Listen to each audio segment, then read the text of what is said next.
The First World War is best known for its European and Middle Eastern theatres of conflict. But while the great empires of Europe clashed against one another in their home countries, so too did their various colonies and concessions in the Far East get drawn into the war. One nation which had territorial interests in Asia at that time was the Empire of Germany, whose ambitions in the region brought it into conflict with the continent's fastest-growing military hegemon, Imperial Japan.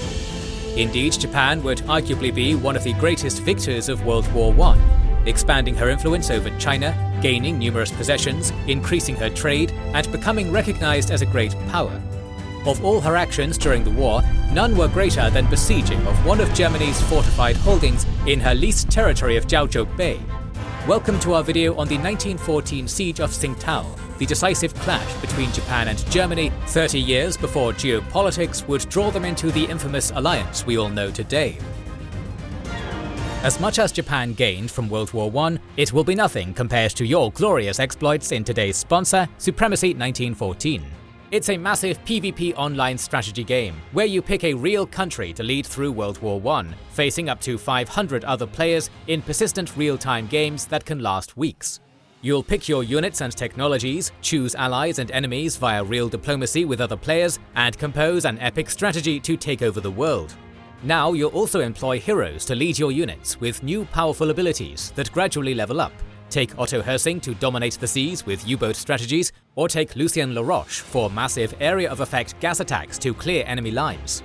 Is the enemy really fortified against you? Bring out the new Stormtrooper units, assault troops that ignore fortification bonuses, to open up games and take your opponents by surprise. Start playing for free on desktop or mobile devices, with crossplay too, and get a head start by using our link in the description to install, which gives you a bonus package containing 50 hero shards for legendary hero Lawrence of Arabia and a month of premium account for free, worth $15.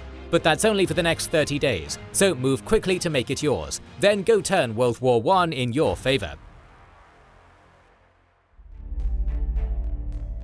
The Anglo-Japanese Alliance, first signed in 1902, encouraged the Japanese Empire to enter the First World War on the side of Britain, making it an enemy of Germany. At the outbreak of the war, Britain feared the Imperial German Navy's East Asiatic Squadron would raid her merchant shipping in the east, and planned to run the Germans out by destroying their bases and communications. Within the first week of the war, Britain requested assistance from Japan to identify German shipping. However, Japan held larger ambitions in the Asia-Pacific, and instead offered to enter the war and join the Entente.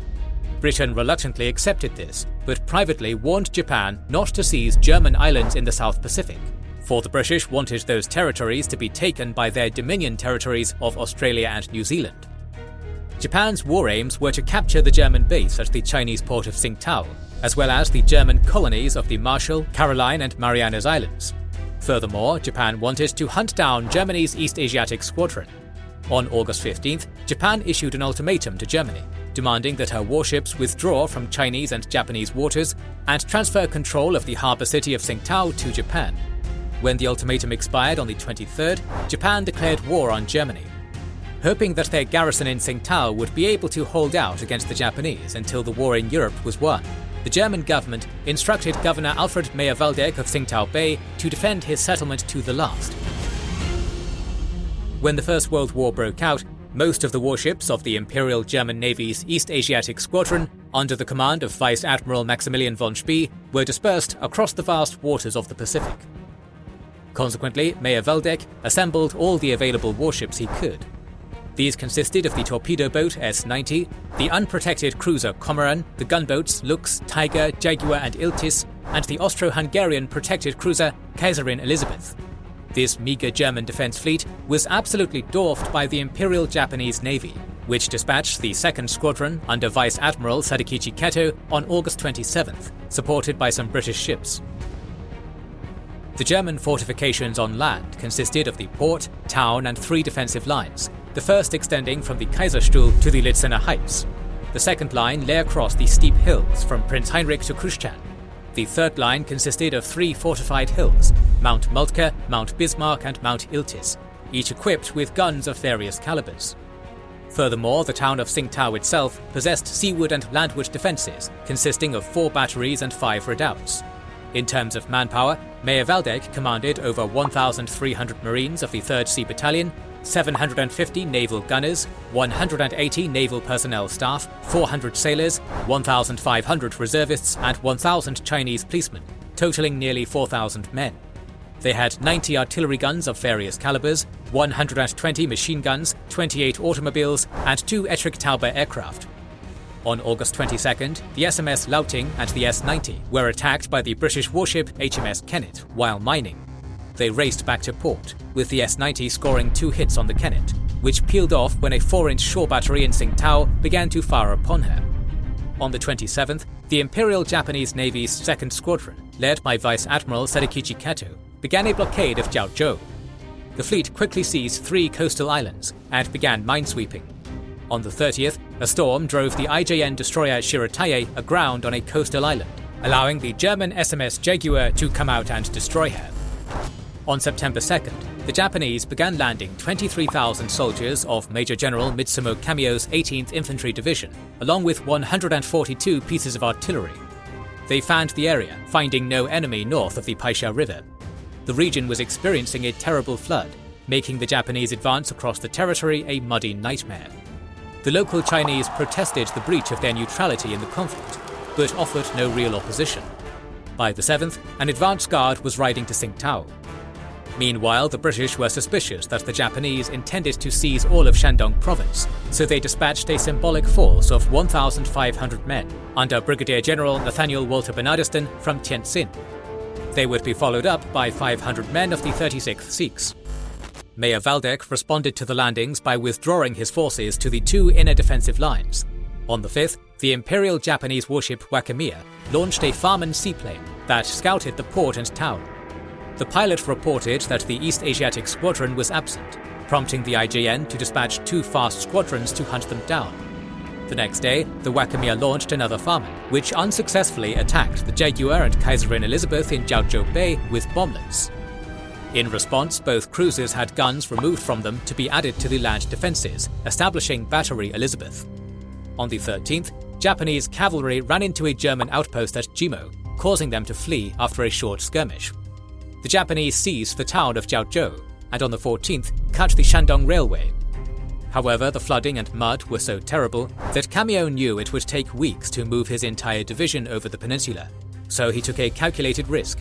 Kamio ordered his 24th Infantry Brigade to re-embark, as his cavalry, engineers, and 23rd Infantry Brigade continued their advance to Jimo, thus abandoning the bridgehead. Kamio ordered the rest of his forces to land in Laoshan Bay. On the 17th, the Japanese attacked Wanko Huang, causing the Germans to withdraw from the town during the night. The next day, the Japanese arrived at Jimo exhausted and nearly starving, as IJN cruisers bombarded the empty beaches of Laoshan Bay, allowing the 24th Infantry Brigade to land. With Jimo secured, Kamio ordered his forces to seize Hotong Pass, driving back another small German outpost. After a cavalry company of the 24th Brigade made contact with the forces at Jimo, Singtao was now surrounded. On the 19th, the Japanese seized Mecklenburg House, a mountain spa, and broke through the outermost defensive line. Kamio now deduced the Germans would only mount a defense within the city's fortifications, so he ordered his forces to close in, causing German patrols to withdraw inwards. The Japanese began constructing piers at Laoshan and an airfield at Jimo. On the 21st, the Imperial Japanese Army launched 4 Farman planes from Jimo to survey, bomb, and shoot down the German aircraft. In late September, Japanese Farmans performed the first nighttime bombing raid in history. The Germans had accidentally crashed one of their Tauber aircraft, leaving only one to be operated by Lieutenant Gunther Plüschow. Plüschow performed daily reconnaissance flights and attempted to bomb Entente vessels, becoming the first aviator in history to be fired upon and receive damage from flak from naval ships. In late September, Plüschow ran into a Farman performing reconnaissance over Singtao harbour, and claimed he shot the pilot with his pistol, causing the aircraft to crash. If true, this would be the first claimed aerial victory ever recorded. Mayor Waldeck realized the Japanese were maneuvering past the mountain line unmolested, so he ordered a counterattack as his artillery began firing up to 1,500 shells upon the incoming enemy per day. On the 25th, a German force of 130 men, 2 field guns and 4 machine guns raided an outpost on Kletta Pass. The Japanese stood their ground and forced the Germans back. Meanwhile, the British began landing at Laoshan. On the 26th, Kamio ordered a general advance, causing the Germans to pull back to their second line completely.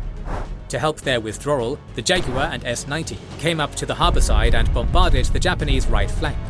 As the Germans withdrew, the outer mountain outposts fell one by one, nearly bloodlessly. The Kaiserin Elizabeth, Jaguar and S-90 continued to shell the harbour flank, prompting Kamio to assign a field battery to engage them. The German ships managed to destroy an observation post and neutralize the battery. Kamio then requested Vice Admiral Kato to bombard the German land batteries to cover his advance, but Kato refused to comply and instead bombarded the German sea batteries. During this era, inter-service rivalry was emerging within the Japanese military that would become infamous during World War II. Back on the German side, Meyer-Waldeck knew they would soon have to abandon the second line. He ordered his engineers to prepare a small outpost on the crest of Prince Heinrich Hill. They connected a telephone and heliograph to its heavy land batteries. 60 men with 4 machine guns manned the outpost with provisions for a 2-month siege. On the night of the 27th, Kamio ordered the 46th Infantry Regiment, reinforced with an engineer platoon, to climb the hill in the middle of a typhoon. They reached the crest by dawn and were quickly pinned down by German machine gun fire. The Japanese charged the outpost numerous times, receiving heavy casualties, until the German CO decided to negotiate. He offered to surrender the peak if the Japanese would allow his men to withdraw to Singtao. The Japanese refused and simply seized the CO. The Germans surrendered after suffering 6 deaths, with 54 men captured. On the other side, the Japanese suffered 24 deaths, with 150 total casualties. On the 28th, the Japanese were closing in on the German inner line, and engineers began constructing concrete platforms upon Prince Heinrich Hill for heavy artillery deployment. Meyer-Waldeck ordered land batteries and Pleshov to hit the Japanese rear. That same day, the Cormoran, Iltis and Lux were scuttled. On October 2nd, 3 German companies performed a night raid against the Japanese right flank. It quickly fell apart, resulting in 29 Germans killed and 6 captured. After gaining this ground, the Japanese began digging trenches a kilometre away from the German line, as the British advanced to the front line. After some friendly fire incidents, the British were given Japanese overcoats to distinguish them from the Germans. On the 6th and 10th, Entente blockading ships duelled with Tsingtao's coastal batteries, but were driven off. On the 14th, the entire fleet performed a massive bombardment, during which the British HMS Triumph took light damage. On the 15th, flash floods drowned 25 Japanese within their trench work. On the 17th, Meyer-Waldeck ordered the S-90 to attempt an escape. The S-90 slipped out of harbour during the night, but ran into the IJN cruiser Takachiho. The S-90 fired a torpedo, detonating the Takachiho's magazine, sinking the cruiser and claiming the lives of 256 men. The S-90 attempted to flee, but was interned at a Chinese port further down the coast. On the 21st, the 36th Sikh landed at Jiaozhou Bay. On the 22nd, Meyer-Waldeck ordered another raid, deploying 80 German soldiers to creep towards the Japanese trenches, only for them to be turned back when sentries opened fire. By the 25th, the IJA artillery was all in position, with 15 days' worth of ammunition each. Beginning on the 31st, Kamio ordered them to each fire 80 shells per day. Meanwhile, Japanese engineers formed platoons with rifle grenades and bamboo tubes filled with explosives. The Entente fleet drew close, and on October 31st, the birthday of Emperor Taisho, 100 field guns and naval guns began a mass bombardment, directed by balloons, Farmans, and the observation post atop Prince Heinrich Hill. The first day destroyed Singtao's land batteries, as sappers drew 300 meters forward. The redoubts were hit particularly hard by artillery, and to the left of the German line, 100 Chinese in the village of Taotongqian were unfortunately caught in shellfire. The next day, Meyer-Waldeck had Kaiserin Elizabeth and Jaguar scuttled as their crews joined the garrison. After Singtao's land batteries were neutralized, the Japanese bombardment targeted redoubts and barbed wire fields. On November 2nd, the sappers advanced another 300 meters. On the 3rd, redoubts were systematically pulverized, barbed wire was flattened, and the Singtao power station was obliterated. By the 4th, the Japanese had a parallel assault line dug, and at dawn, Japanese infantry and engineering platoons assaulted the water pumping station. They seized the station, capturing 21 prisoners. Now Singtao had no well water. That night, the Japanese sappers advanced another 300 meters, while their British counterparts failed to keep up with them, suffering 26 casualties from small arms fire. On the 5th, the fleet closed in to point-blank range, and the IJN Suwon destroyed the Huichuan Hawk, killing 8 men and that of the last sea battery. Barbed wire lay crushed, and redoubts had been pulverized or abandoned. Singtao lay defenseless by land or sea. On the night of the 6th, the Japanese dug their final assault line, running between 100 and 1,000 meters from the German trenches. By the 6th, Mayor Waldeck knew it was the end, and ordered Pluschow to fly his final dispatches back to Berlin. Pluschow flew 250 kilometers before crash landing in a rice paddy. He burned his Taube and would make an incredible 9-month journey via Shanghai, San Francisco, New York and Gibraltar, where he was captured and sent to a POW camp in London. He escaped the POW camp and then travelled to the Netherlands, and finally back to Germany in August of 1915, earning quite a bit of fame. Meanwhile, Cameo gave the British sappers time to dig their approach next to his parallel line, as his units probed the German lines for weak points. A Japanese company, led by Major General Yoshimi Yamada, assaulted Redoubt 4, causing the Germans to launch a bayonet charge, pushing them back. Mayor Waldeck ordered reinforcements to head over to Redoubt 4, but before they arrived, a second Japanese company surrounded the redoubt, forcing their surrender. 200 prisoners were seized, as the flag of the rising sun was hoisted over the Kaiser's territory. The German reinforcements arrived at the scene and performed a counterattack, but were crushed quickly. Meanwhile, the Japanese stormed Redoubt 3, surrounding and firing into its loopholes and cracks until the Germans surrendered. A local German reserve force launched a counterattack, overwhelming a Japanese flank outpost before the main force crashed down upon them. The Japanese platoons then spread out along the trench lines. Redoubt 2 was attacked from both flanks and rear, falling quickly. 3 hours of battle saw numerous courageous bayonet charges from both sides, as all the redoubts were stormed and captured, excluding Redoubts 1 and 5, which held out desperately. Cameo then ordered the general assault to begin, as the Japanese forces charged through a gap in the German center line and fanned out.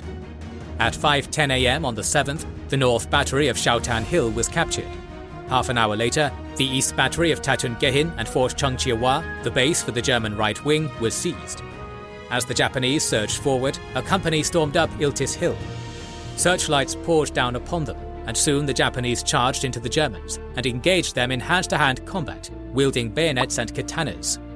2 opposing officers duelled with a katana against a German dress sword, resulting in the Japanese officer cutting down his opponent.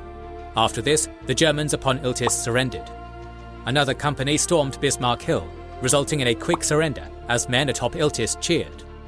Mayor Waldeck knew it was over and, seeking to save lives, ordered Major von Kaiser with a small force to march out of Redoubt 1 and 5 waving white flags.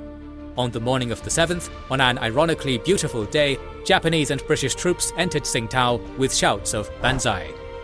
As the Japanese entered the city, the Germans looked on with curiosity. Upon seeing the British, the Germans turned their backs and spat in contempt. The Japanese had suffered 733 deaths and 1,282 wounded. The British had 12 deaths and 53 wounded. On the German side, there had been 199 deaths and 504 wounded. Beyond these, 98 Chinese civilians were killed, 30 more wounded, and countless incidents of rape against Chinese women by Japanese soldiers were reported. A memorial service was held in Singtao as the Germans buried their dead. 4,700 Germans were taken to POW camps in Japan and were famously treated well there until 1919. 170 of the German prisoners would remain in Japan after the war, having found wives or new lives. To this day, little remains of German influence in Qingdao. Yet the old brewery in Qingdao still produces the pre-war style German beer titled Singtao. Thanks again to Supremacy 1914 for sponsoring this video. Join in the PvP real-time action for free on desktop or mobile with new heroes to level up and with a special bonus package if you use our links in the description. We hope you enjoyed this video. More stories on the lesser-known theatres of the First World War are on the way, so make sure you are subscribed and have pressed the bell button to see them. Please consider liking, subscribing, commenting and sharing. It helps immensely. Our patrons and YouTube members can watch more than 200 exclusive videos. Join their ranks via the link in the description or by pressing the join button under the video to watch these weekly videos, learn about our schedule, get early access to our videos, access our private Discord, and much more. This is the Kings and Generals channel, and we will catch you on the next one.